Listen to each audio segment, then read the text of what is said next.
കണ്ണീരിലാഴ്ത്തി ഉരുൾപൊട്ടി വൻ ദുരന്തം. പുലർച്ചെയുണ്ടായ ഉരുൾപൊട്ടലിൽ 122 പേർ മരിച്ചു. 98 പേരെ കാണാതായി. മരണസംഖ്യ ഇനിയും ഉയർന്നേക്കും. 400-ലധികം പേർ ഒറ്റപ്പെട്ടു.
നീ കാണുന്നതും ചിന്തിക്കുന്നത് മാത്രമല്ല ശരി.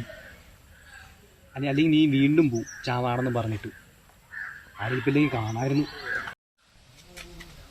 നീയാണോ എന്നെ പറഞ്ഞു വിട്ടത്? അതിന് നീ എവിടെ അറിഞ്ഞിട്ട് വേണ്ടേ?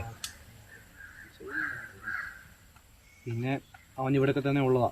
നിനക്ക് അയാളെ അറിയോ? എനിക്ക് മാത്രമല്ല, ഈ നാട്ടുകാർക്ക് എല്ലാവർക്കും അവനെ അറിയാം. ചിലപ്പോൾ നിനക്ക് അറിയായിരിക്കും. നീയിപ്പോൾ ചാവാൻ വേണ്ടി പോയ സ്ഥലമില്ലേ? അവിടെ ഒരു വീടുകളുണ്ടായിരുന്നു. 2 വർഷം മുമ്പ് ഉരുൾപൊട്ടിയപ്പോൾ എല്ലാവരും പോയി. കുറച്ചുപേര് കിട്ടി, കുറച്ചുപേര് അടി കാണും. എല്ലാം കൊല്ലത്തെയും പോലെ മഴക്കാലമായിരുന്നു. ഒരു രാത്രി ഉരുൾപൊട്ടി ഒലിച്ചു വന്നത് ഈ വഴിയാ. എല്ലാം പോയി. അന്നൊരു വീട്ടിലെ അപ്പനും അമ്മയും മൂത്ത മകനും മരിച്ചു. ആ വീട്ടിൽ ബാക്കി മാത്രമേ ഉണ്ടായുള്ളൂ. കുഞ്ഞിക്കുട്ടികളൊക്കെ ഓരോ ആളുകൾ ഏറ്റെടുത്തു. പ്രായമായ ഓരോ സ്ഥാപനങ്ങളും ആക്കി. അതിനിടയിൽ ഉള്ളവർ ഇവിടെ പെട്ടുപോയി. നാട്ടുകാരും പഞ്ചായത്തൊക്കെ കൂടെ ഇവനെ ബന്ധുക്കാരുടെ വീട്ടിൽ കൊണ്ടുവിട്ടതാ. ഇവനെ പക്ഷേ ഗവൺമെന്റിൽ നിന്ന് കിട്ടാനുള്ള പൈസ കിട്ടിയപ്പോൾ ആർക്കും ഇവൻ ബാധ്യതയായി.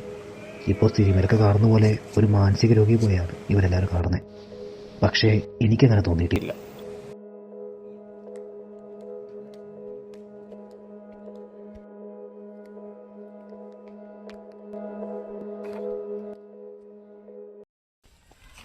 അയാൾക്ക് നഷ്ടപ്പെട്ടത് എന്താണെന്ന് ആർക്കും ഇതുവരെ മനസ്സിലായില്ല.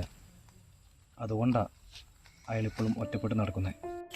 നീ കടന്നു പോകുന്ന അവസ്ഥയിൽ അവനേക്കാൾ നിന്നെ മനസ്സിലാക്കാൻ ആർക്കും പറ്റില്ല.